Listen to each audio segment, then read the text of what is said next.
కూటమి ప్రభుత్వం ఏర్పడ్డాక అనేక సంఘటనలు జోటు చేసుకున్న స్పందించిన పవన్ కళ్యాణ్ తొలిసారి చాలా సీరియస్గా స్పందించారు.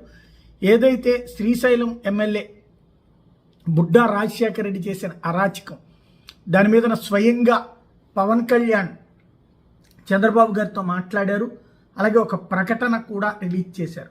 ఏమని అంటే, ఈ వ్యవహారంలో చాలా సీరియస్గా తీసుకుంటున్నాం, దీనికి సంబంధించినటువంటి బాధ్యుల మీద కఠినమైన చర్యలు తీసుకుంటాం.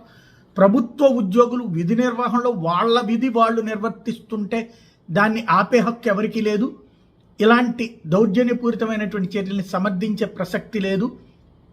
దీని మీద బాధ్యుల మీద చర్యలు తీసుకోమని చెప్పాను అన్నటువంటి పాయింట్ చెప్పుకొచ్చారు.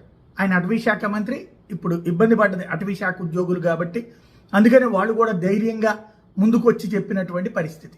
దాంతో పాటుగా